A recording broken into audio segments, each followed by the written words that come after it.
You've probably had a question that you have thought about throughout your entire life, whether it be like, what, where am I going in life? What am I going to do with the rest of my life? That is a philosophical question, regardless if you're just wanting to know what kind of job you're going to do or whatever. It's still a philosophical question. I'd say life is a choose your own adventure book. And what philosophy does is it does that thing where you say, you know, you can go to page 20 if this happens, or go to page 80 if this happens. And on page 80, it just says you die. You know, when you're playing those games and you just skip that bit and you don't go to page 80, you decide to go to page 20 after all. That's what philosophy can do for you.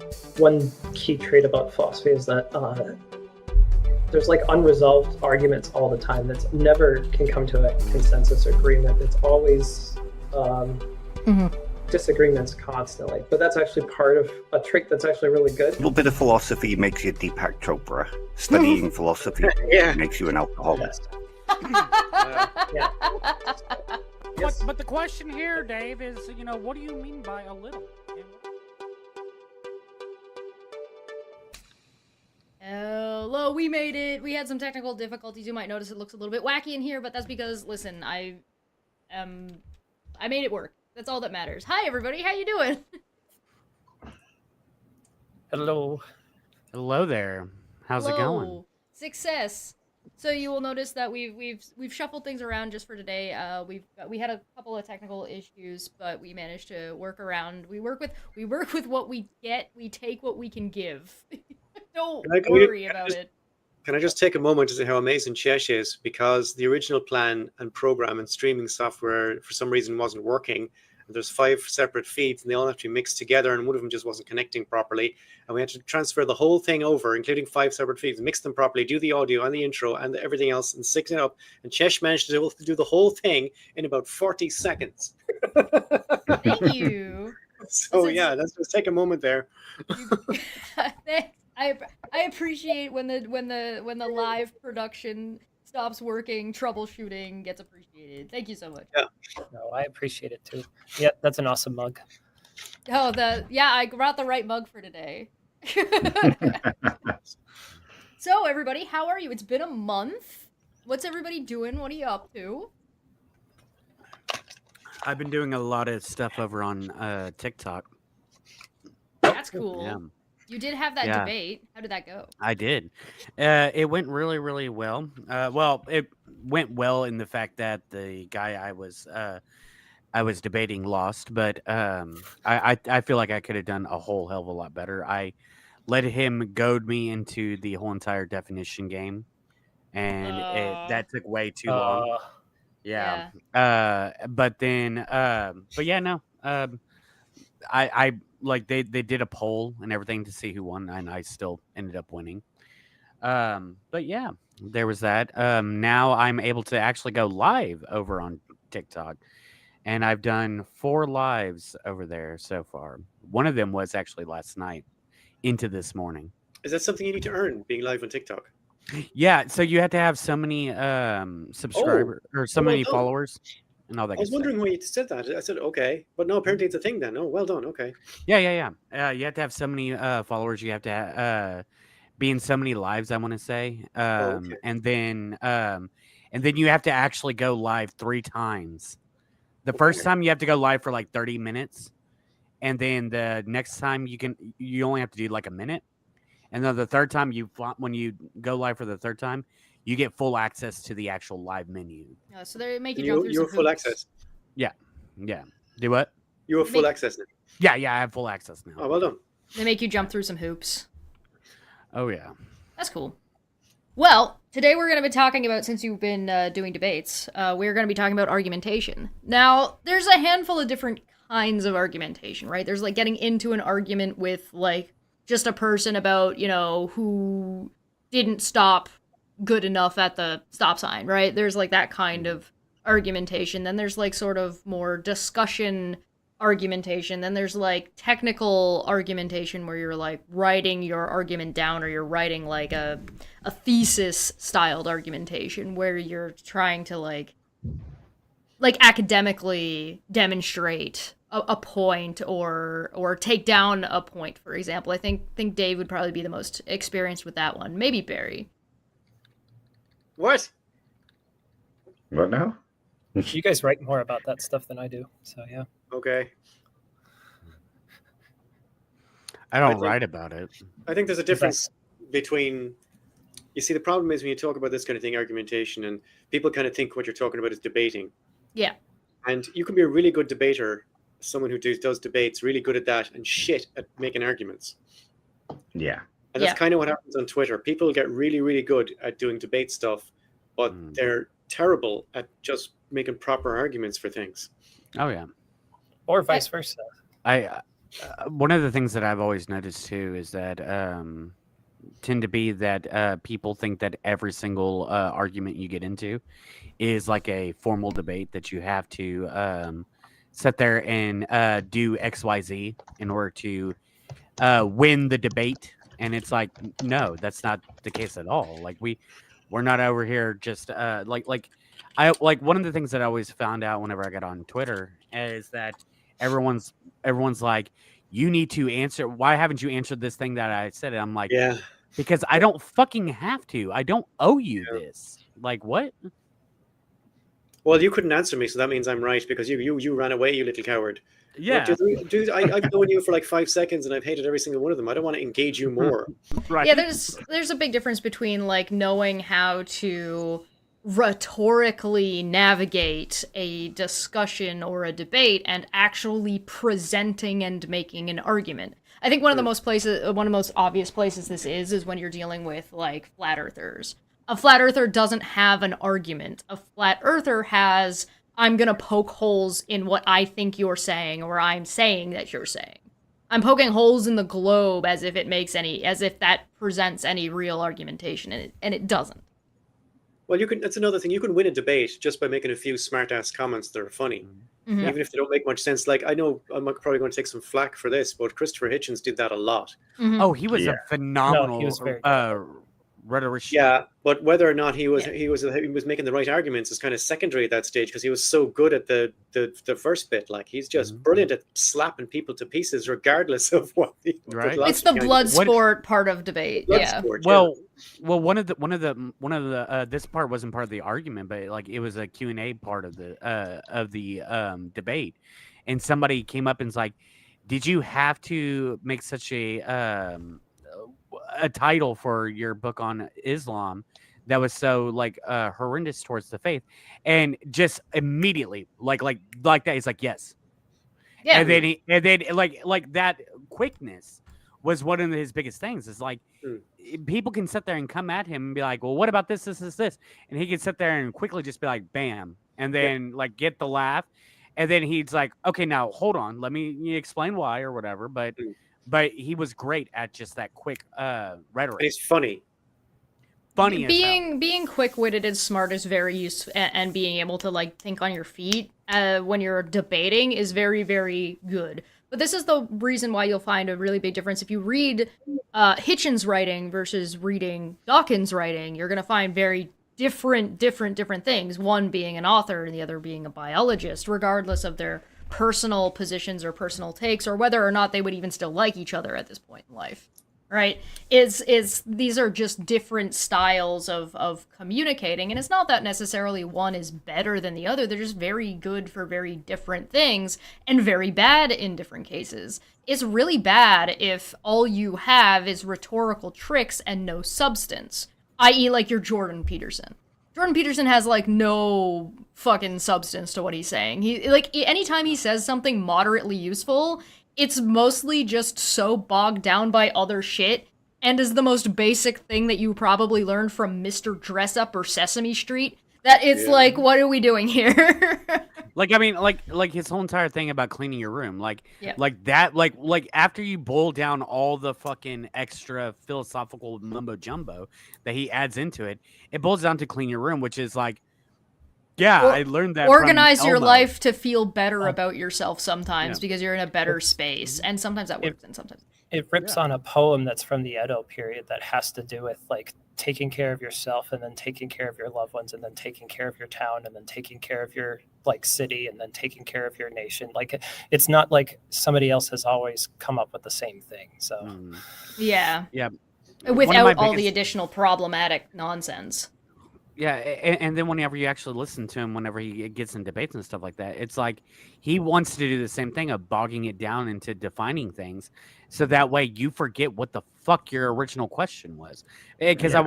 I watched it not only with that 20 versus him thing at the very beginning, but you also have it in like whenever Matt Dillahunty flatly asked him, "Do you believe in a god?" And he floundered That's around what you with, mean by believe. well, What do you that mean by depends. God? That depends on what you mean by believe, and that depends on what you mean by God.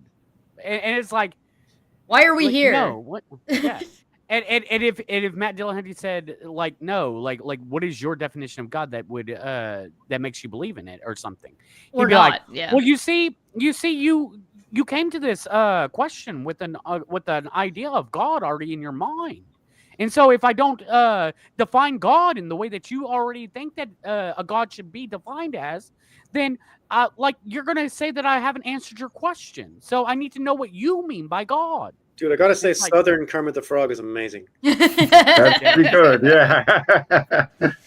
Yeah. So there are ways of doing argumentation poorly. There are ways of doing argumentation effectively, and then there are ways of doing argumentation well. And sometimes those will overlap with each other, right? You can be effective and make a bad argument, right? Which is kind of what we're getting at. Yeah. You can be Irreverent. you can convince people of bad things, right? Like, and be persuasive, right? But being persuasive is not a technical or even really an argument. I can persuade you of something, but that doesn't mean I've made a case for whatever I'm trying to persuade you of.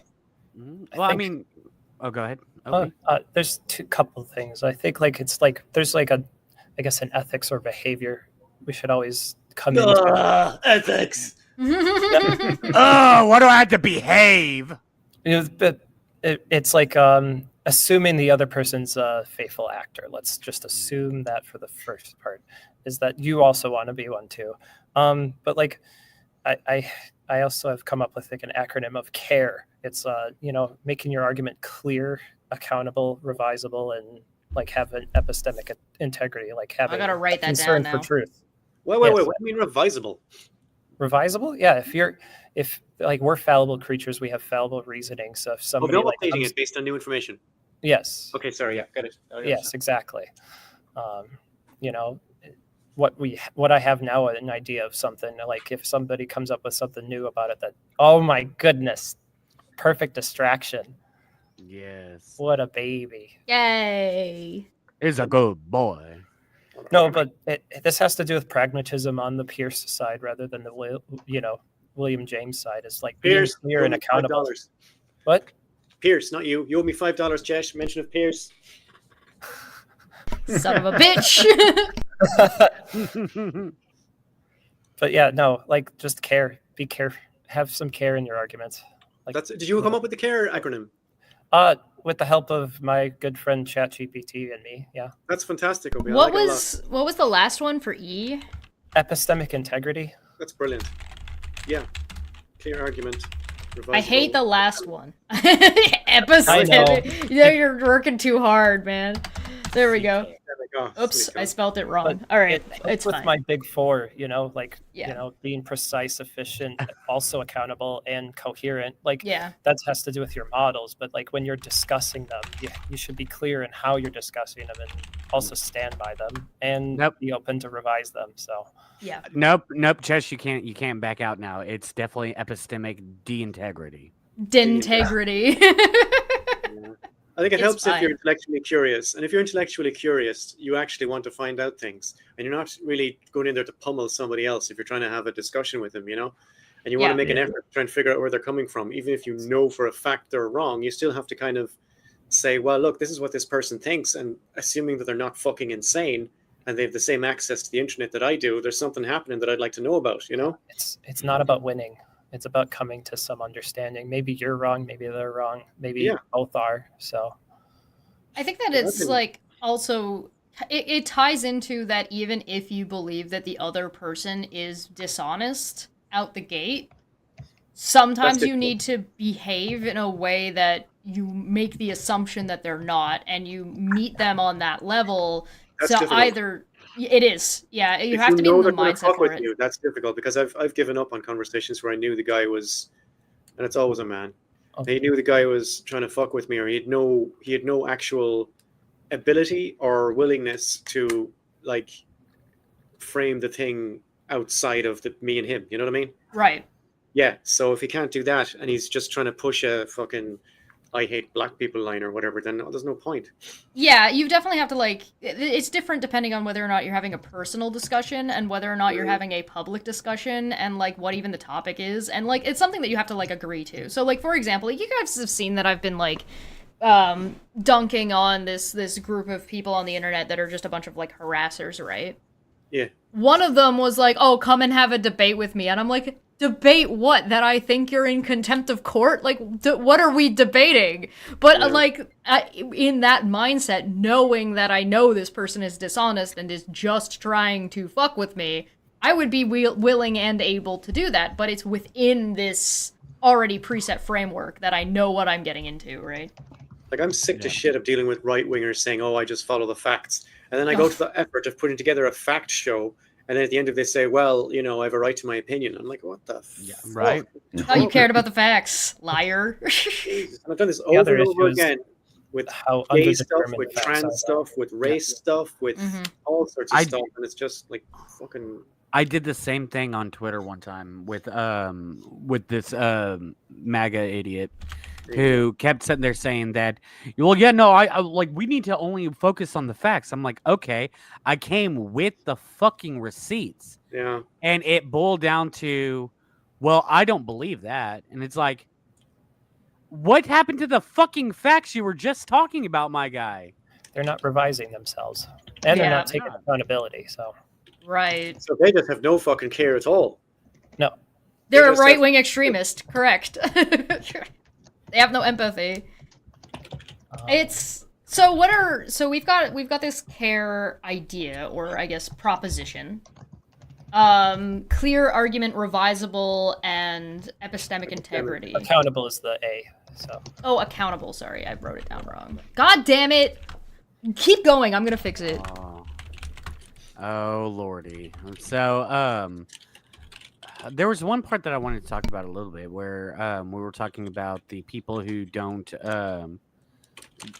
it kind of fell along the lines of the thinking of like sophists back in the day, where it was like it was never about the argument. It was always about basically persuading people to their side. Philonikia. It's the love of winning rather than the love of wisdom. So exactly. And so they would sit there like if they could sit there and make fun of your shoes for and it gets people to persuaded to their side. They're like they embodied a W's a W type of mentality. Well, in ancient Greece, it was different, because in ancient Greece, the juries would have been every single like eligible male in the city would have been on every jury for every case, and they used to have cases all the time about everything. So this thing about winning people over to your side was a crucial and integral part of their political system, much more than it would be now. That's what I was about to get into, because like this seems to be something that people should value in a politician. A politician should be allowed and able to do things that are unpopular, but they need to be given the opportunity to present that unpopular thing as if it's, yeah, listen, this is gonna suck, but needs to be done, and here's why. And I've noticed that a lot in politics when it comes to the opposition, when it comes to this right-wing scenario, they don't care, they just want to win. Yeah, but it's almost impossible to do that, to present something that's instinctively a bad idea. Like, take something like... Justin Trudeau started wearing crazy socks just to troll the shit out of the Conservative Party because they got mad about his socks. Yeah, that's fine, but that's not making an argument. Right. But let's take something like saying heroin addiction, right, which is a problem pretty much everywhere, except maybe Muslim countries. It's a problem pretty much everywhere. And the best way to deal with it that we have right at the moment is to give people as much heroin as they want for free. Mm-hmm. And this over and over again in many trials, most notably in Zurich and in Lisbon, where they ran extensive trials. It drops heroin addiction down to about 50% after 2 years. And it also eliminates pretty much all heroin-related crime in the city. And a lot of the heroin problems in the cities are due to the lifestyle you have to adopt, which is the lifestyle of a criminal. Right. So once all the crime's gone, you're giving people free heroin. It solves all the social problems immediately and also drops heroin addiction rates. So we know this to be true if studies mean anything. It also gets rid of the trafficking. Yes. Yeah. I would call that part of the associated crime. Crime, yeah. If what you want to do is deliver the scourge of heroin out of your communities, that's what you do. Give any heroin addict who wants it as much junk as they want and clean needles for as long as they like with no judgment and no anything. That's the way to do it. Now, that's the complete opposite of what a normal person would first consider doing in stopping a heroin epidemic. And trying to sell this as a politician, despite the fact that we all know when we look at the research that it's the best thing to do, to regular folks, like not insulting regular folks, but who don't maybe have enough interest or time to look at all these studies, it sounds utterly ridiculous. They're trying to sell that as a politician, even though it's definitely, that's why it's not being taken up everywhere. Yeah. That's why they fight against, that's why, like, again, this is something that happens in Canada. We've done this. We have designated areas where it's like, listen, you go and there's medical staff, so it dropped OD rates, it dropped medical emergencies, it dropped crime, it dropped yada, yada, yada. We do that, but the opposing political party calls these places drug dens and says there's escalating crime in those areas, where that's definitively not the case. There's a question from the chat that's Mind Game is asking, is making a point the same as making an argument? Yes. My personal opinion is that it can be. I don't necessarily think that the two are not necessarily related, but they're also not necessarily not related. I don't think so, no. If I shot a guy in the street, I might be making a point, but I'm not making an argument. Sure. Sure. I think the point is the conclusion of an argument, not necessarily the argument itself. Yeah, cool. Yeah. The premises are the argument. I don't know what the point of an argument would be if it didn't have a point, though. Some people like just doing it for the fun of it. If you're making a point, there's something in the background that was an argument in your line of reasoning in your head. Maybe you're not communicating it, but right. There, so I have a hard time thinking of, like, if you're going to make an argument, you must have a point. But that doesn't mean that, like... So there are things that are done for academic purposes. So, what was that one Jordan was talking about? The right to a electorate, a competent electorate. It's a paper, and it talks about how, like, we're giving society this ability without any credentials, and in no other scenario would we do this. And it makes this whole reasoned argument as to why the electorate needs to be changed. But then at the end is like, hey, listen, this is all academic, and the way we're doing it is still the best way to do it. Anything else is, like, crazy authoritarian nonsense, and so what we're doing is the best, even though there's this argument that says this is problematic. So it doesn't mean that there's a solution necessarily, because a point isn't a solution either. You can make an argument without having the answer. Yeah. Yeah. No. Sometimes you have to. Yeah. That's in my most opinion. Undergraduate. Sorry, go ahead. Most undergraduate philosophy papers are like that. Yeah. I don't know the answer to this, but huh? Yeah. You're almost afraid to make a point in an undergraduate philosophy paper because when you start off, you're like, well, Jesus Christ. I think there's one thing that we're going to have to dive into on, like, a section by set. We're going to have to do a section on fallacies, because there's, like, this really big problem with fallacies on the internet, where people don't understand them, people misappropriate them, and people use them in places that are just completely nonsensical. Like, if I'm having a discussion with somebody, bringing up a argument logical fallacy is completely, like, out of pocket. Like, that, it doesn't make any sense. This isn't a debate, right? Learning fallacies is one of the worst things to happen to the skeptic community. Rational rules kind of made it over important, I think. Well, don't get me wrong. I think that people should know what fallacies are and how to avoid them. But at the same time, if you're going into every just even discussion with somebody where you are just going back and forth in a normal everyday setting, and you decide that you're going to be like, oh, you're committing this fallacy, this fallacy, this fallacy. It's like, this isn't a fucking debate, my guy. We are discussing. We're having a conversation. Yeah. Like I don't have like yeah, I might be doing that. Like I'm not gonna act like I'm not guilty of every now and then having a fallacious argument. But if we're like discussing things like that's just a normal everyday conversation, and I sit there and say something that's like what could be classified as an appeal to emotion, for instance, like I'm just telling you my feelings on something. That's it. Yeah. Like you don't have to be like, oh, well, you're using appeal to an emotion. And I'm like, yes, I am.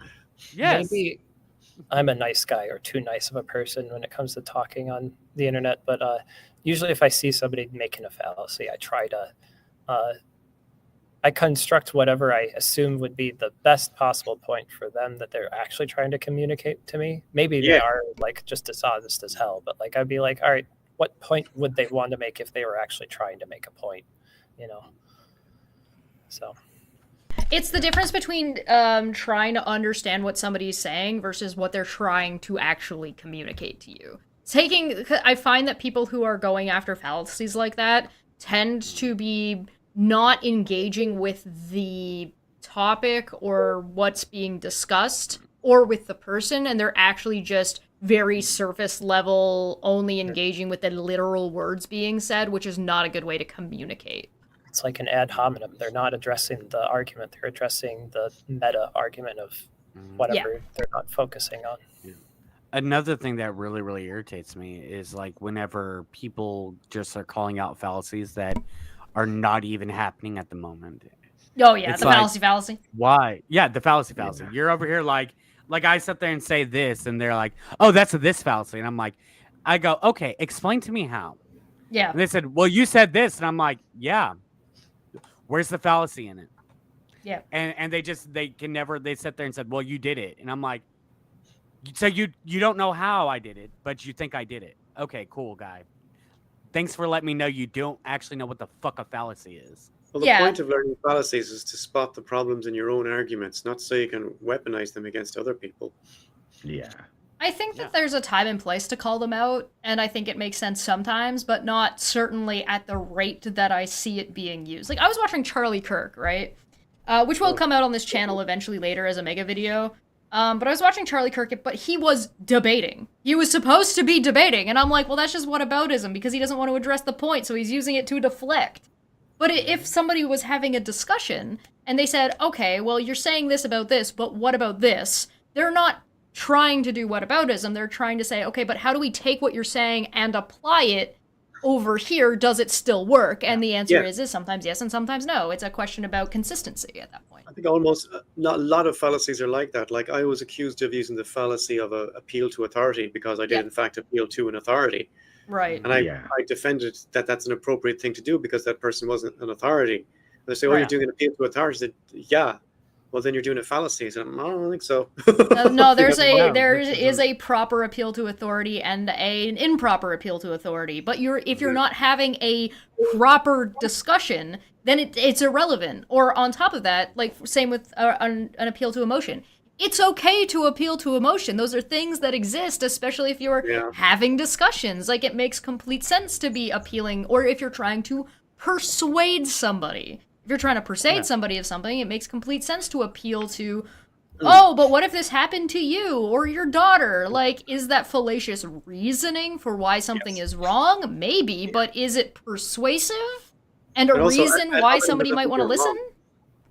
It's having that integrity. Like, if somebody gives you something and your gut reaction is to make a what about, and just admit that you don't have something to address about what they just gave you. Like, instead of just deflecting, just have the pride to like admit that I don't have anything to address. Yeah. No, well, like, all right, cool, you got me.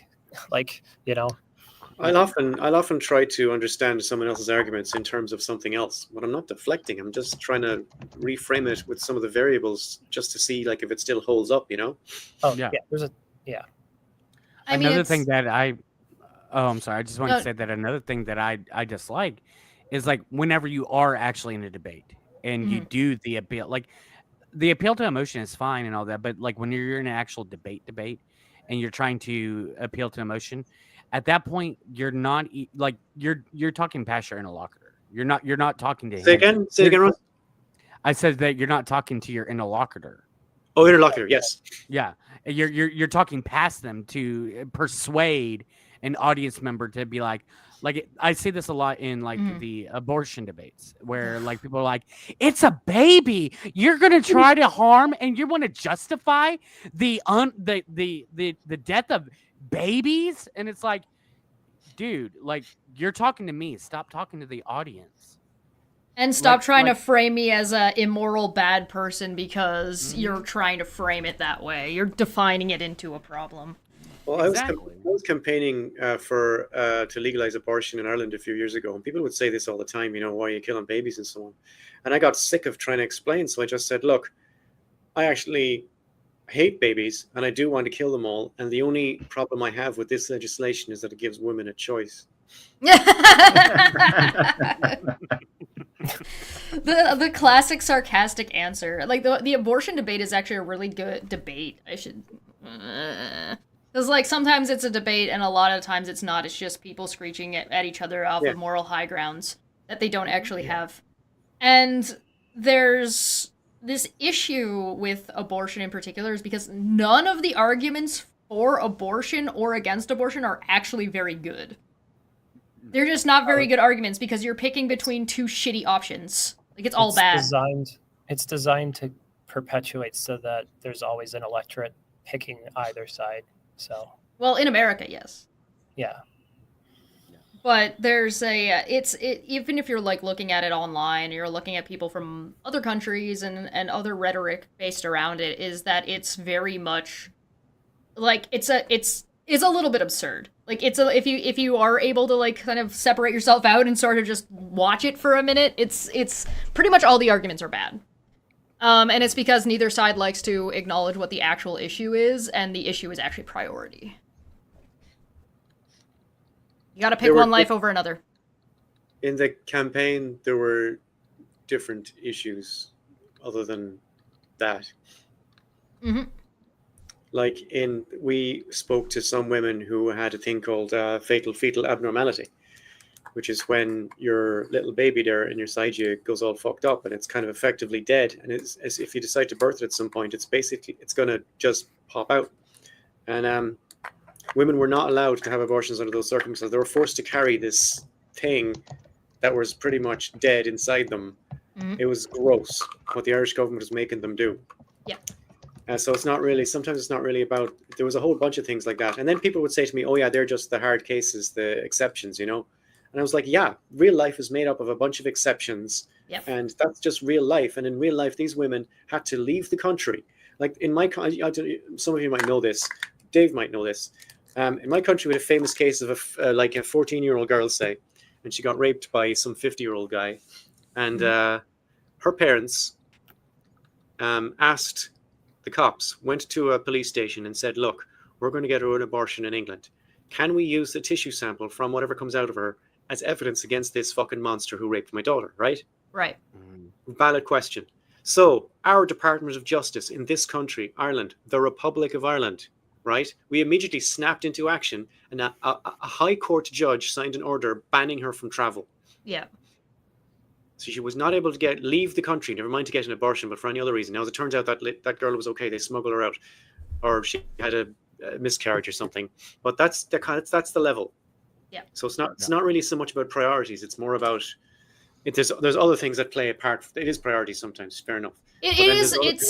There's more to it than just priorities. The argument about life begins at conception and therefore abortion is murder is about, okay, but then whose life are you prioritizing? In this girl's case that you're talking about, they were prioritizing this potential maybe life that this child could have in the future and denying this 14-year-old. In the case where like the people who are having this discussion are not considering cases where the fetus is already dead.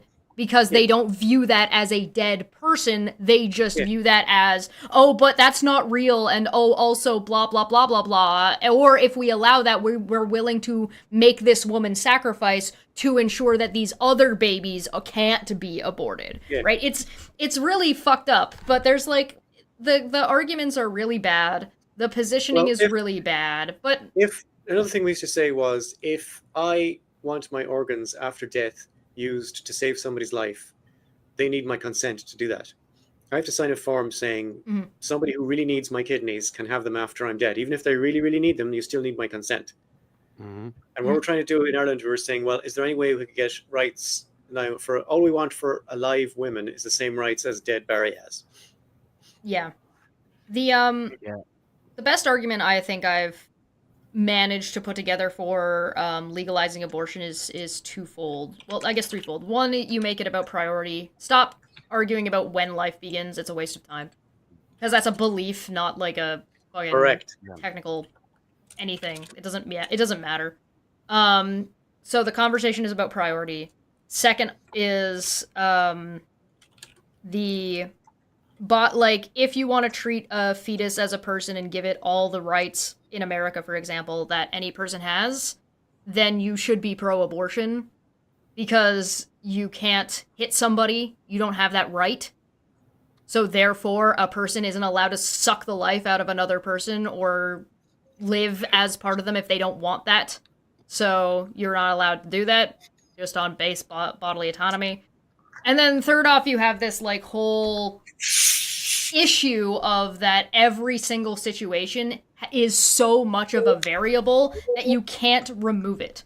You can't remove it as a choice because there are too many, okay, well, what if it's this? Oh, what if it's this? Oh, what if it's this? There's too many exceptions. So because there's too many exceptions, there's no point in regulating it by banning it. Be pragmatic with it. Yes. You think they're bad arguments? No, these are the three best arguments. Oh, because you said the problem is that none of them have any good arguments. Yeah, them, not me. I have good arguments. Which one? Trish, which one is it? Are there no good arguments for it, or are your arguments good for it? They aren't making good arguments. When I watch people have this discussion, they have really bad discussions. No, Barry, I got your back here. I got your back here because earlier she said there are no good arguments. There are no good arguments. Even my arguments aren't that good. Yeah, even my arguments aren't that great. She has C.A.R.E. She's being revisable. Well, I think my arguments are persuasive, but I don't necessarily think they're even that good. They're full of holes. I honestly misheard you because I thought you said there was no good pro-choice or pro-life arguments. I thought that's what you were saying. She did say that earlier. Yeah. Oh. I bring back my original question. Do you make some bad arguments there, given that all the arguments are bad? Well, they're certainly not good. Like, they're not great arguments. They are great arguments. They're great. I think they're good. Oh, well, thanks. Go spread my arguments. You see, a lot of things end up being a tug-of-war between deontology and utilitarianism. It's just better to just be pragmatic and virtue about things. Well, it's the difference between it's a very distinct issue that I think people need to kind of get behind, and I think there are some people who are, and some people are kind of starting to figure that out, particularly in America right now. That there is a difference between what is legal and what is law and what is moral. There's a difference between what is moral and the right or wrong thing to do versus what is you're legally allowed to do. It is immoral to not pay your workers a living wage. By law, they don't have to pay you a living wage. Or you could just say it's a separate issue. Like it's not a moral issue which side of the road I drive on, but it's a legal one. Oh, sure, yeah. In some cases, absolutely. Leo in the chat has a very good question where he asks, what does it mean for an argument to be good? That's a good question. Take it away. Yeah. I guess since I read it, I have to be the first one. Yeah. Okay. So I think what makes an argument good is that you can for one, you can put it in a syllogism form that the premises actually follow the conclusion. That you can actually back up what it is that you are arguing for with actual like evidence and things like that. I think that these make a really good argument. I think that if you want to say that you have good arguments, you would need to do that. Can I tell you what makes a good argument? Yes, go ahead. It's very simple. Here we go. It has to be clear, accountable, revisable, and have epistemic integrity. No, and if you want to add the big four, where it's precise and accurate, what you're making is actually something to do with reality. It's efficient. So puck hair. It's efficient. You're not making. You're not using too much just to make your point. You're not Deepak Chopra about this, but it's flexible, and resilient. Like it's gonna from outside information, you're gonna be able to make your point or change it. And then the other part is coherent, which is what Frustrated just said. Is make it consistent and coherent. It's different to be flexible and resilient at the same time. Like an optimal balance between the two. You know what trees manage it, so yeah. Dave, what do you think? Also, that it achieves its purpose. Like, if it's Mm. arguing for a particular conclusion, all the premises should make that conclusion. And in the case of trying to convince somebody of something, if you convince somebody of something, it's a good argument. It achieves its purpose. I don't know, it's a little bit too masculine energy for me, a little bit too goal-oriented, STEMish, but yeah, okay. Yeah, but I've got the ear for the testosterone, I think I would Wait, add... does bigger beard mean more testosterone? Does it? I don't know. No, it just think means it necessarily lazier. needs to make a point. Oh, I mean, It just means what? Just means lazier. Oh. Hey, you know what? Accurate. I think I would probably add in that if you're going to, when you're constructing an argument, figure out what the fuck you're doing. Why? Why are you doing this? This is something that I notice is people don't fucking think about things. So they'll just do stuff and say things and get really riled up, and they have no idea why they're riled up at all. They're just upset, or they're just bothered, or they're just saying shit. So it's okay, but why? Because if you don't understand why, you can't expect... If argumentation is ultimately about communicating and coming to consensus, or at least to an understanding of each other, if you don't understand what you're doing and why you're here, how could you possibly communicate to other people how and why you're here? Part of being clear. Stop wasting my time. Check this out. Trolley Dave just typed lol in the chat and his face didn't move a fucking muscle on the camera. Not a muscle.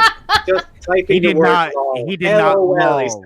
No noise, not just lol. Didn't even Yeah. blow He- into his he- microphone. World weary, couldn't give a fuck. Not even a little. Not even Just, a... Just a sort of I understand the joke you were making. That's really all he's. That's Yeah. That's it. Yeah. Thanks. That's what you should write, Dave. Is I It's understood that Botox. joke. I understood that joke. So that would be IUTJ. That's the new acronym. Instead of lol, it's I understood that joke. But only I itchy and understood that scratchy joke. make me laugh. I don't know. I think that answers the question. Did we answer the question? Please let us know in the chat if that was satisfactory, or if you need some more extrapolation or explanation. If you need me to tell you in the Jordan Peterson voice, I can Southern definitely Carbon. tell you it. No, Triggered. so I can make a riff more on Jordan Peterson. So early on, remember, this is 2017. He's with Brett Weinstein on Joe Rogan. Oh And yeah. they're talking about metaphorical truths specifically. Yes. That's the William James style of if it's useful, then it's true. No, that's not what pragmatism needs to go the route. It needs to go down the route of actually being tethered to reality, not what's useful to us. Yeah. So. Well, you can, but as long as you know that's what you're doing. The problem is if you don't know that's what you're doing, you start mistaking metaphors for truth. Yeah.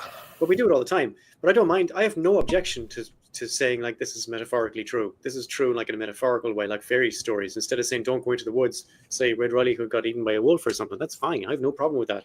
But don't mistake it for something that's, just live it. We if all you wear live red and inside go in the woods, you will be eaten by a wolf. Yeah. It's we all live inside our metaphors, whether we like it or not. So we just have to kind of accept it. I like to mix my metaphors. Metaphors. Metaphors. It's like you don't fucking Barry, go, you were waiting for me to do one right now, weren't you? you don't go and watch the movie The Mummy and then go to Egypt and be like, let's go find a cursed mummy. No, you I do. be respectful of don't fuck with I- shit that doesn't I belong have to a- you.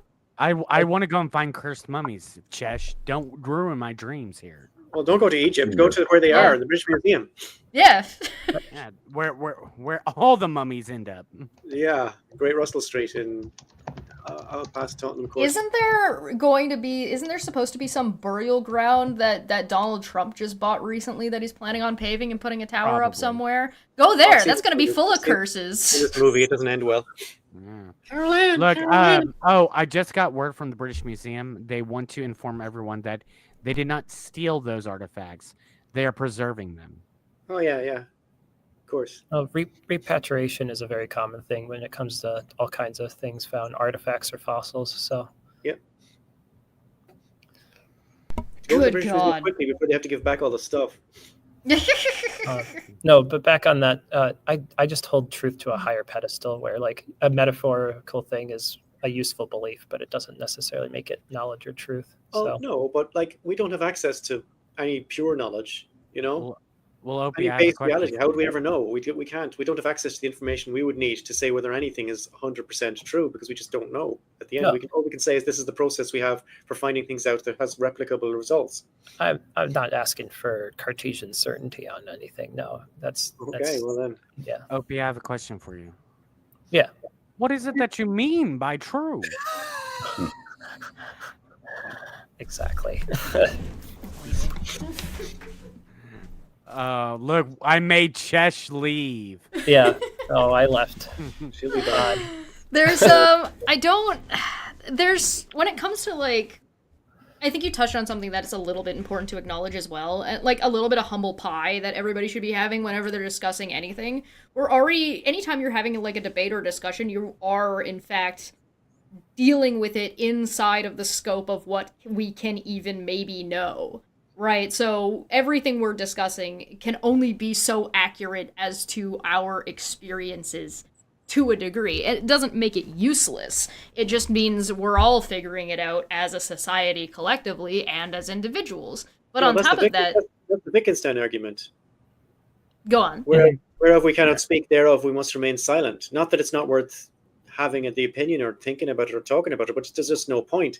Like Wittgenstein had opinions about music and movies and so on. He never discussed them.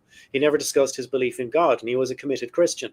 He never discussed it. It had nothing to do with it, because how can you? It's just something you believe in your heart, according to him. Right. Yeah. I think there's also this idea that Obi touched on, which is about just because a belief isn't 100% true, it doesn't make it worthless. Oh, no. No, there's useful ones. Yes. Yeah. And I think that gets lost in translation in a lot of debates. When people are like, oh, I only care about the facts. It's like, okay, but... or the facts don't care about your feelings crowd. Where it's like, Except feelings are a except- part of facts. You can't... These are interconnected. You can't... Chesh, separate them. I only listen to the facts that conform to my feelings. Though. Ah, yes, of course. Right, which makes That's all it. of the facts... Your facts, your feelings are, in fact, the facts. But the Exactly. people who say these things are generally extremely touchy anyway. They're very sensitive. They say things like, oh, facts don't care about your feelings. And then they just kind of take off on something because someone asks them to use a different pronoun to the one they want. They say facts Yeah, don't care they're about their like- feelings, and then they get bullied by the internet into doing a DNA test on their own kid. I know. These are the ones that say facts don't care about your feelings, but go, ah, they, them. Ugh. Exactly, yeah. They're the ones that say that, are they? Facts The other don't- extreme we should avoid They get very Lysenkoism. scared. They get very scared of the they, thems. Chesh. Yeah, don't let them Yeah. find out about mushrooms, alright? How many genders do mushrooms have? Holy Go Eat one and ahead and find Google that right now. That I just did the impression of what would happen if you asked one of those people that. They'd just go, Oh, fuck me. Yeah. 23,328. no, no, there's only male and female mushrooms. They have 23,328 biological sexes. Yep. Individuals of any mating type are compatible for mating with most other mating types.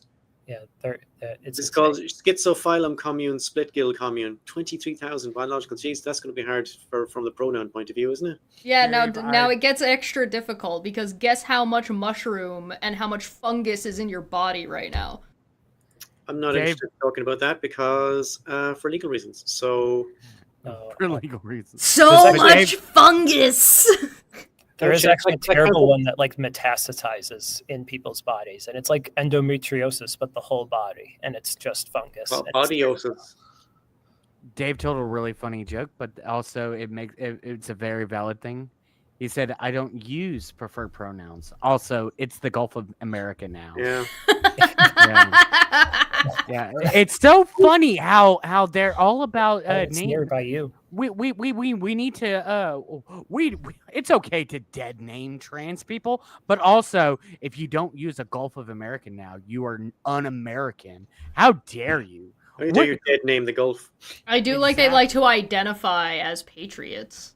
Mhm. And then they make it their whole personality. And then get mad that gay people are gay. One of the funniest things is I was on a TikTok live where this guy he was asked what are your pronouns, and he's like, I don't use pronouns. I was like, you I? just used one right there, my guy. And then it got to the point to where he just refused to even engage in like somebody asking him that. So he got booted off the panel. And I was like, yeah, your pronouns are now were on the panel. Your pronouns are bitch please. Or bitch made. That's a classic. When it comes to arguing with that kind of thing, I think there is value sometimes in just sort of mocking it out of existence. Like, some things don't deserve to be argued. Some things are not even really a debate, and people just like to pretend it is, and it's not. Yeah. And knowing how to identify those things, I think, is So helpful. is everybody here familiar with the name P Mars? Yes. No. Say again? Okay, P Mars. No, PMARS, no. Okay, so he's now on TikTok, but he used to be on YouTube very, very much. Well, I did my live last night, and he joined up on the panel. Well, one of my friends, Cyber, he pointed out that P Mars likes to was apparently on a panel, and because he got like owned in this discussion or debate that he was in, kept repeating the N word. And so he immediately got booted off my panel and blocked from my live because it's one of those things where it's like when it comes to racism, even if you're trying to say it was just jokes for whatever reason, no, I don't do that. Well, that's your choice. I have zero tolerance on all of that because racism to me there's no debate. You cannot sit there and tell me, well, you got to listen to their point of view. No, I don't. I don't have free to. speech issue. I should be allowed to say N words if I want. There's one again. This is where we're back to. You need to understand the discussion you're having, the debate you're having. There is no trans ideology debate. That's not a real debate. That's not a thing that's happening. It's just being framed that way because what's actually happening is a certain group of people wants another group of people to not have rights. And so you have to understand the discussion and debate you're having, because if you understand the discussion and the debate you're having, you will do better. You will have an easier time debunking this kind of horseshit, and you'll know when to engage and how to engage properly. Because if you don't know the conversation you're having, you're going to have a harder time, because they know they're just not saying the quiet part out loud. The debate is about, are these people human? Yes, no. Do people get rights? Yes, no. That's it. That's the debate. We're done. It's over. Once you know the end game, everything kind of snaps into place. The end game is that trans people are removed from all public spaces forever. Right. Yeah. Happy Pride Month, by the way. Again? Yeah, we should have. It's a Happy Pride Month, by the way. Well, Happy Pride Month, yeah. To all the LGBTQ members out there in our live or in our chat here, yes, Happy Pride Month to you. I hope your Pride Month is very, very good, and I hope you're not in a place that will bash you for it. Yeah. Hell yeah. So when it comes to like discussing, I guess it turns into like what type of debate you're having, right? Are you having a scientific debate? Are you having a debate about social issues? Are you having a debate about political policy, because there's a big difference between having a debate about social issues in politics versus having a debate about policy. Mm-hmm. Yeah. Identify what you're doing and why you're there. Why do you care? And take care. Yeah. Why Do you it. care? Jesus. think that- only right wingers need to have it explained to them why you should care about other people. Yeah. Like, I'm sorry, I just do. I don't have to explain that. It's so funny when people use that, like that one heat map, and they sit there and try, like the right wingers, they try to use it as the, look at all these people, they don't care about you. And it's like, dude, you totally did not understand what that heat map meant. It shows care regardless of like at different levels of priority. Like both, I would say both care at differently. It says Right wingers care a lot about things that don't make any sense.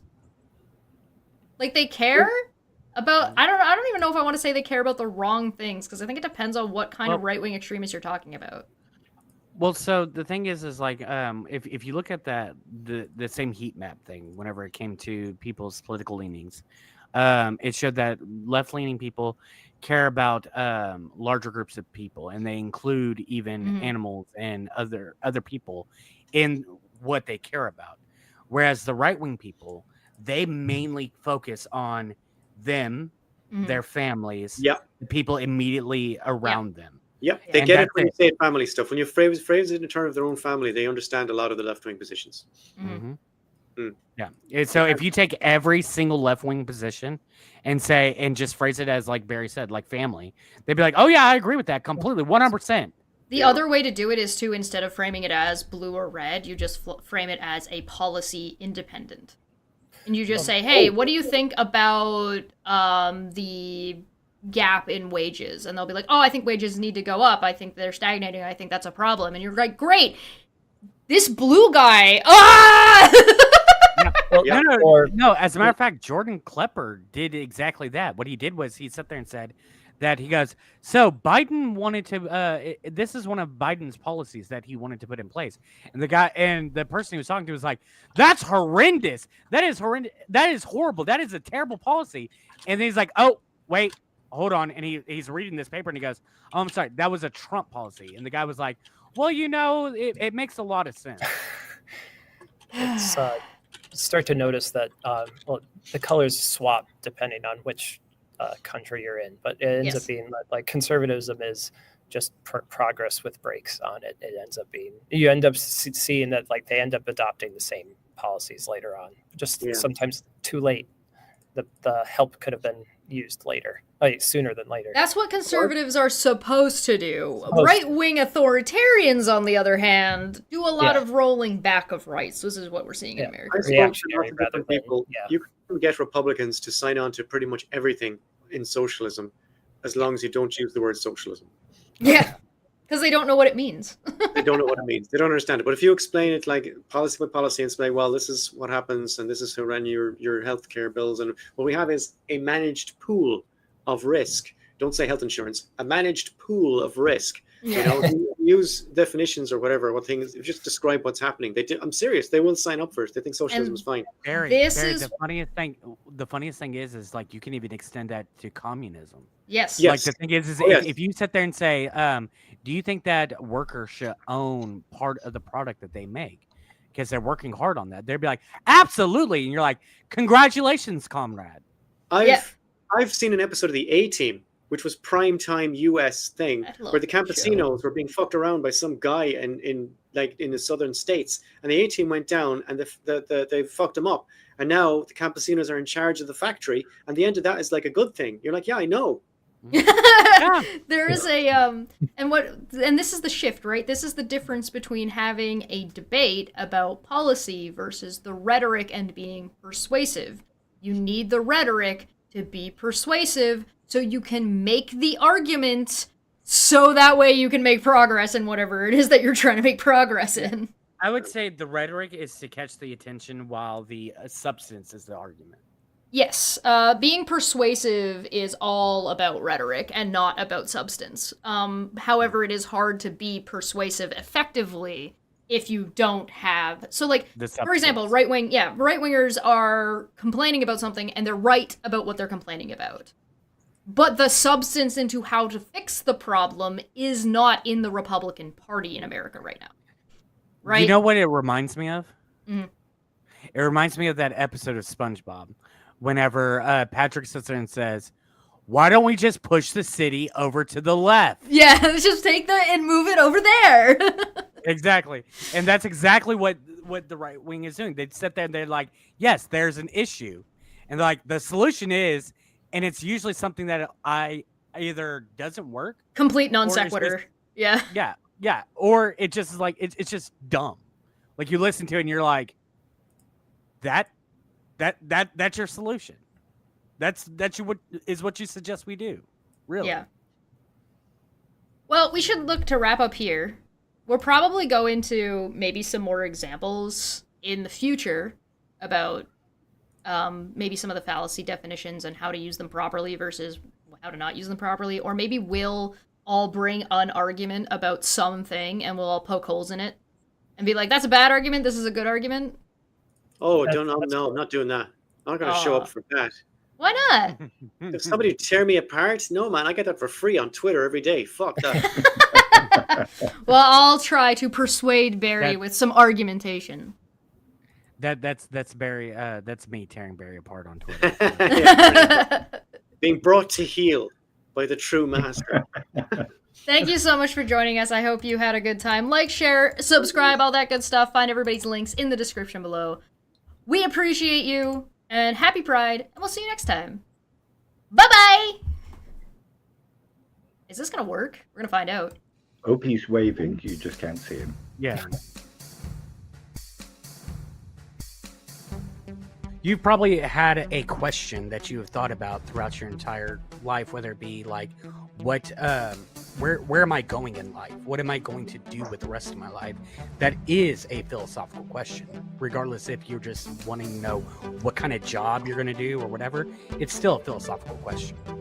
I'd say life is a choose your own adventure book. And what philosophy does is it does that thing where you say, you know, you can go to page 20 if this happens, or go to page 80 if this happens. And on page 80, it just says you die. You know, when you're playing those games and you just skip that bit and you don't go to page 80, you decide to go to page 20 after all. That's what philosophy can do for you.